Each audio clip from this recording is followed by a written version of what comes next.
dia e mais uma vez bem-vindas à NEME e à sessão presencial do nosso 30º capítulo geral. Continuamos a agradecer a Deus por todas vocês terem chegado em segurança e por podermos nos reunir face a face depois de quase 2 anos. Agora podemos apreciar, olhar uma para a outra, mesmo com o uso de máscara e mantendo o distanciamento social, porém, mais próximos do que estávamos por meio do Zoom. Antes de prosseguir, desejo agradecer cada uma de vocês e a todas as irmãs da congregação por viver esse tempo de grande desconhecido com profunda fé em Deus e em nós, Conselho Geral. Às vezes, devido à pandemia e às tantas restrições, nós nos perguntávamos se o dia de hoje realmente aconteceria, ou seja, se todas nós estaríamos nos reunindo pessoalmente para este capítulo geral. Suas orações e as de muitas outras pessoas a quem todas nós pedimos orações para este capítulo geral presencial para que acontecesse, foram atendidas por Deus, que é sempre fiel. Que possamos, por sua vez, responder, vivendo fielmente estes dias juntas. Então, que possamos responder sua voz, vivendo fielmente estes dias juntas. Ter tido nossos encontros via Zoom, de junho a outubro, torna o dia de hoje um pouco diferente do primeiro dia de nossos capítulos gerais anteriores, quando iniciávamos o primeiro dia sem conhecer um bom número das delegadas.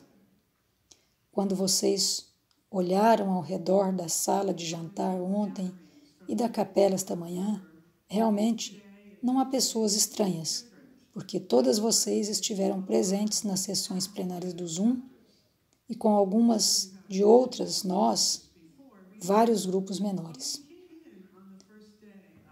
Estivemos juntas também nos pequenos grupos. Nossas 2 facilitadoras são mais familiares para vocês porque vocês as viram nos conduzindo ao longo desses meses. A diferença é que agora, pessoalmente, podemos sentir a energia, o entusiasmo, a esperança e a alegria irradiando de uma para a outra.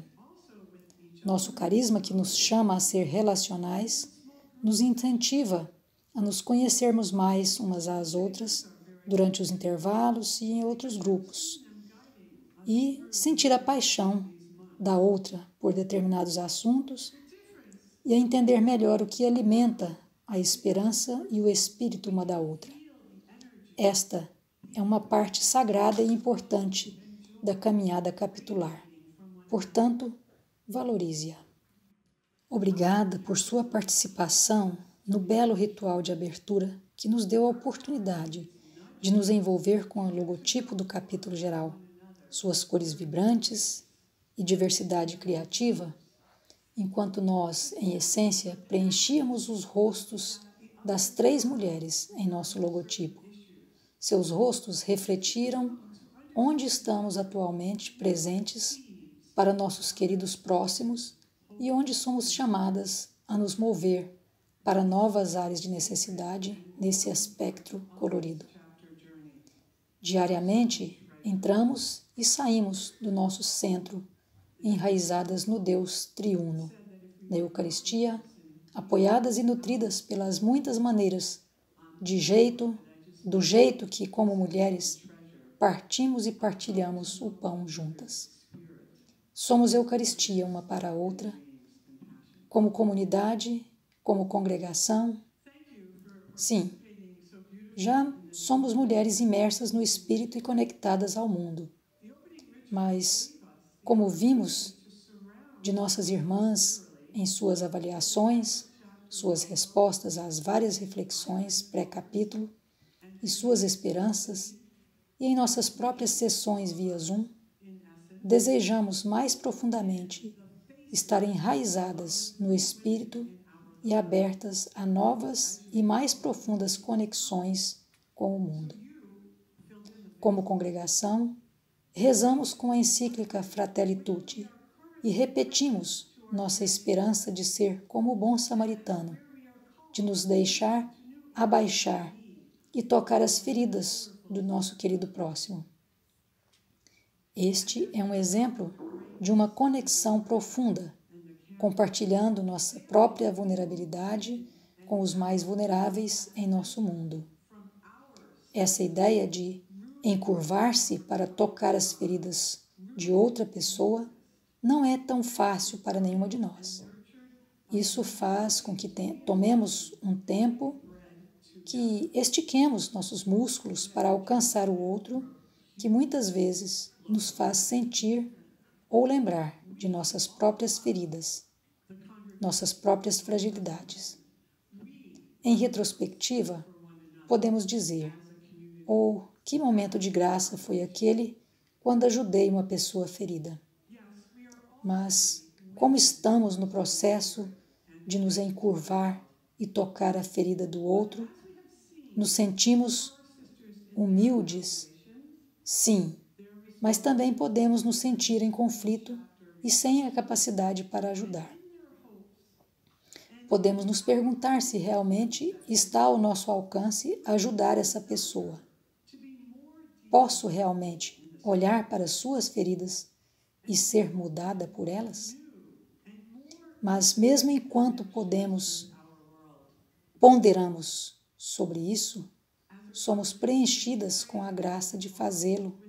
É incrível o que Deus pode fazer conosco quando estamos abertas para o outro. Chegamos a estes dias capitulares como mulheres chamadas a acolher as próprias vulnerabilidades em nossa busca multifacetada por quais feridas do mundo o Espírito nos chama a tocar, quais são as novas conexões que somos chamadas a fazer e como podemos estar mais profundamente imersas no Espírito.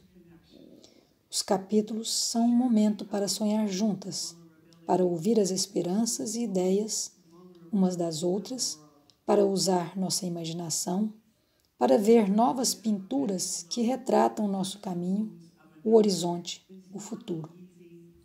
Somos uma comunidade de mulheres que deseja construir os sonhos. O Papa Francisco fala disso na Fratelli Tutti.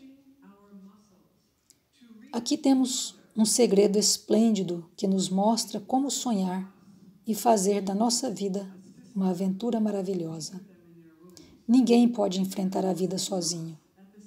Precisamos de uma comunidade que nos apoie e nos ajude, na qual possamos ajudar umas às outras para continuar olhando para frente. Como é importante sonhar juntas. Sozinhos, corremos o risco de ver miragens, coisas que não existem. Sozinhos, corremos o risco de ver miragens, coisas que não existem. Os sonhos, por outro lado, são construídos juntos. O Papa Francisco fala de isolamento. Sabemos o que isso significa. Mais do que nunca, com a experiência desses últimos 2 anos, sabemos o que isso significa. O que aprendemos com essa experiência é fundamental para nós. Este método comunitário de viver nossos sonhos, que o Papa Francisco menciona, se revela artisticamente em nosso logotipo e em nosso tema de imersão e conexão. Que sonhos já vimos retratados em nossas discussões, perguntas e prioridades ao longo dos 5 meses de sessão via Zoom? Pense por um minuto. Você se lembra de alguns dos sonhos que compartilhou em seus grupos? Esses sonhos são coloridos como o nosso logotipo e estão cheios de diversos movimentos de esperança, compromisso, mudança, de desapego, escuta, abertura e compaixão. São sonhos cujo objetivo é melhorar a vida dos outros, mostrar-lhes o respeito e o amor que merecem como parte da imagem e criação de Deus. No livro Vamos Sonhar um caminho para o futuro melhor? O Papa Francisco fala sobre os temas de crise e o foco e a energia que irrompem dentro de nós quando a crise atinge a todos nós, como na recente pandemia do coronavírus. Nós 4 vimos como vocês e todas as irmãs usaram energia física e emocional que vocês talvez não soubessem que tinham para enfrentar as mudanças drásticas na vida diária. Isso inclui como vocês atenderam aos necessitados de maneiras criativas e com maior generosidade. Uma crise como a que todas nós já passamos nos faz olhar para nossas vidas e avaliar o que é realmente importante, o que é essencial. Em seu livro, o Papa Francisco nos lembra que existem tantos outros vírus em nosso mundo. As pandemias da fome, falta de moradia, violência, migração forçada e mudança climática, para citar apenas algumas. Como o Covid-19, estar ciente disso teve algum impacto em nossas escolhas e agendas diárias, mas certamente não o suficiente e não na mesma medida, porque na maioria das vezes não as experimentamos pessoalmente nem fisicamente.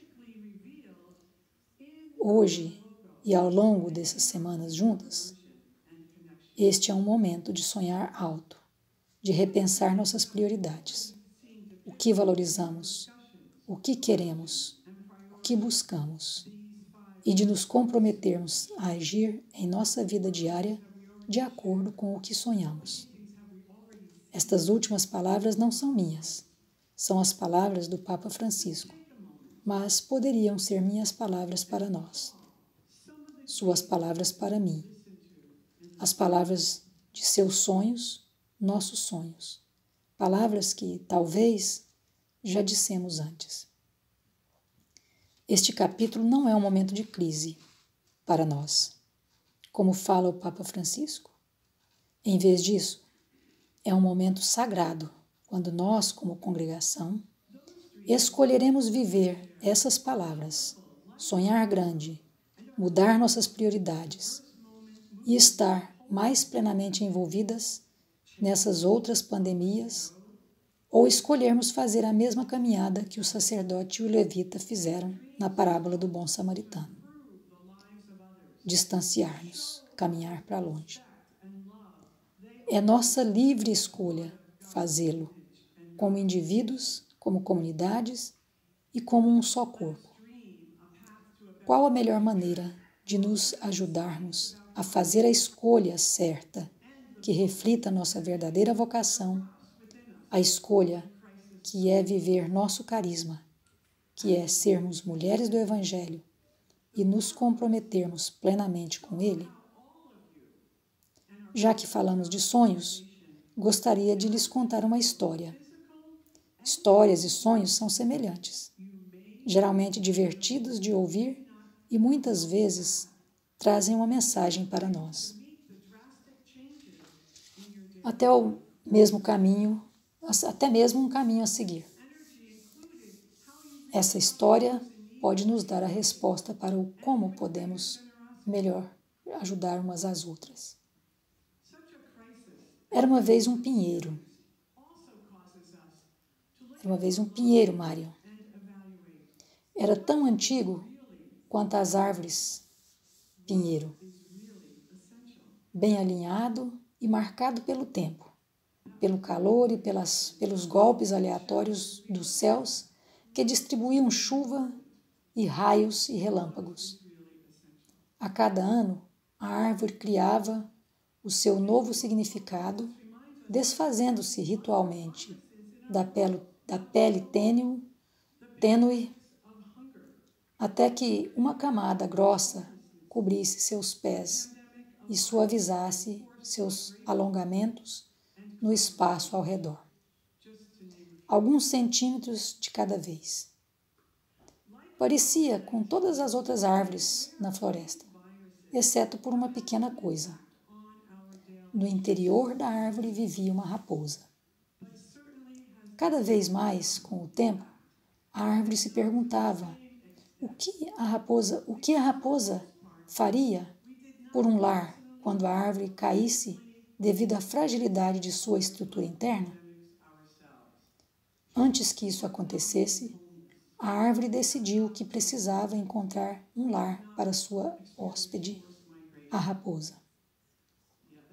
Agora havia uma árvore que morava ao lado. Era uma árvore fina e frágil, que só ficava verde claro na primavera, e quase morria a cada verão. Não era adequada para abrigar ninguém. Ela mal conseguia se manter de pé sozinha.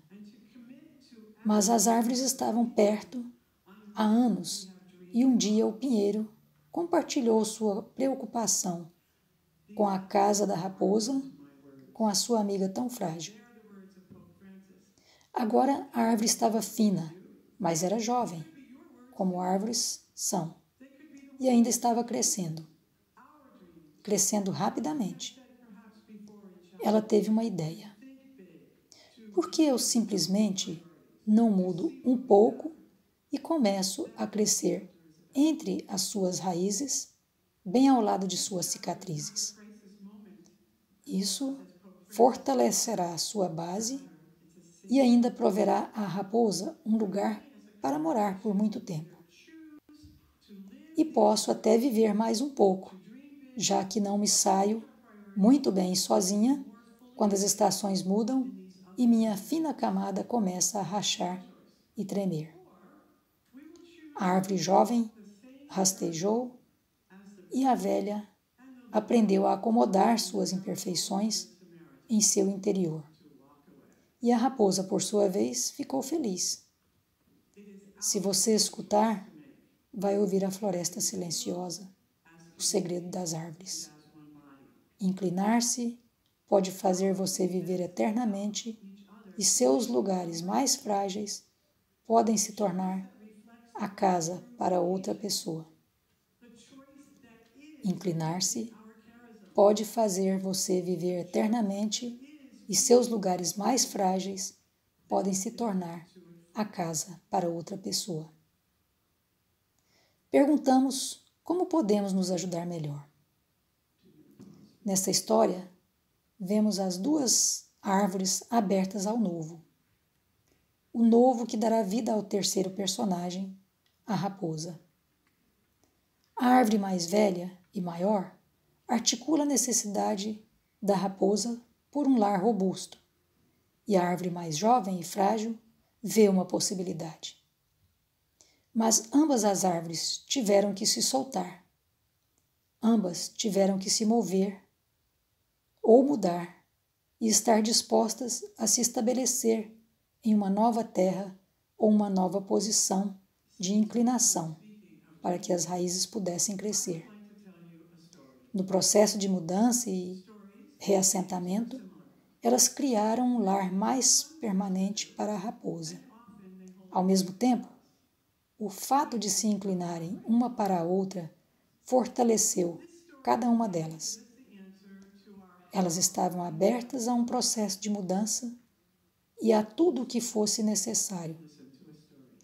Elas foram transformadas e foram capazes de gerar vida e esperança. Apoiar-se em alguém ou confiar em outra pessoa faz parte do que significa ser humano. Faz parte do processo contínuo de crescimento e desenvolvimento. Inclinar-se é um ato recíproco no qual o dinamismo da vida flui de um para o outro. É um ato trinitário. É um ato samaritano. É disso que trata o nosso carisma de construção da comunhão. É nossa missão. Vê-se, no entanto, no desenho da nosso logo, na ação do tema deste capítulo, a ação de nutrir as raízes. para que se aprofundem, construindo o alicerce mais sólido, a partir do qual possamos ir mais longe, esticar e não se apegar, não se prender. Fazer novas conexões enquanto caminhamos em direção ao nosso futuro. Esse caminho faz parte do processo contínuo de comunhão, de cocriação do nosso futuro. Este processo de cocriarmos nosso futuro é parte do nosso por, é parte do por que nós nos reunimos, é parte do porquê nos reunimos em capítulo geral. Ele inclui muito do que temos vivenciado nestes últimos anos. Os esforços colaborativos na missão, com muitas outras congregações, organizações não governamentais e muitos leigos, assim como nossa direção em uma vida intercultural e de marcar presença entre aqueles que não são desejados, pessoas sem um lugar na sociedade, são alguns dos caminhos que permanecem como apelo, mas necessitam de ser expandidos a cada novo mandato. Iniciar e estar em processo é parte do dinamismo de uma vida em plenitude. O que é crucial é que vivamos o processo, permitindo-nos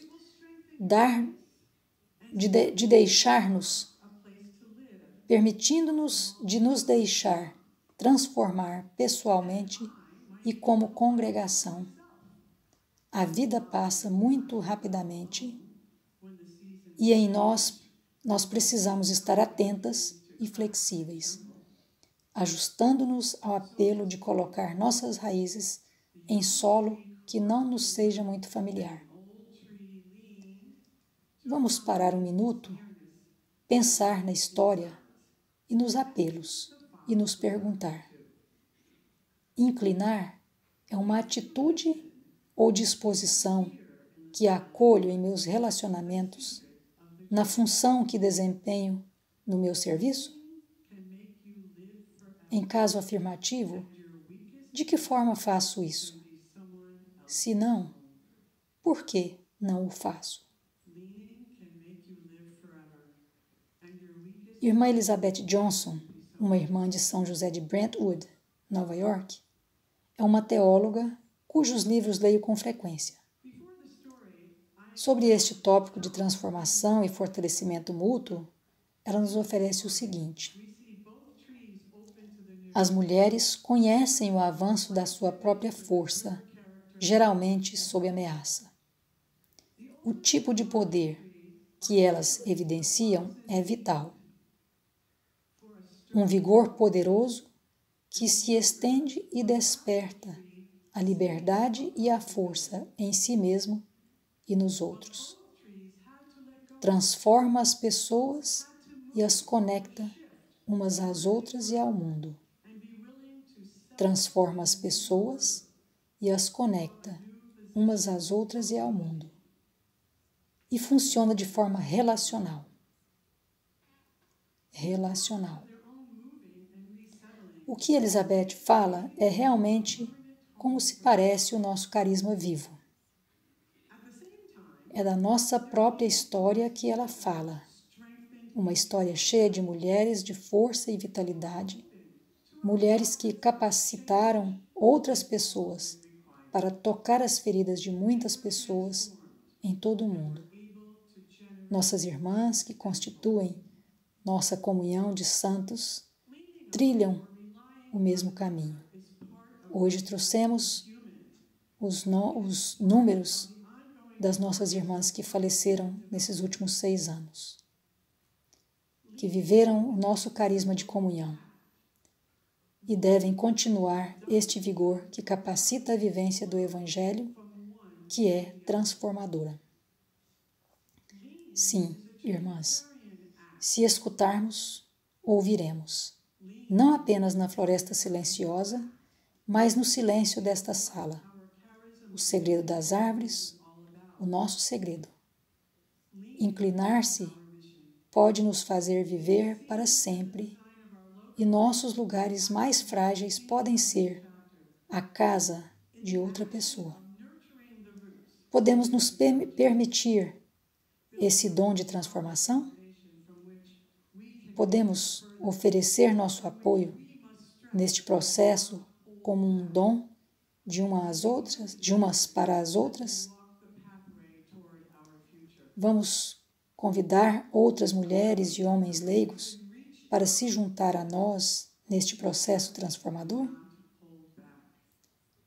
Vamos nos soltar e oferecer um espaço de acolhida aos nossos novos próximos mais necessitados? Estaremos abertas e livres o suficiente para recebermos um espaço de acolhida do estranho na estrada?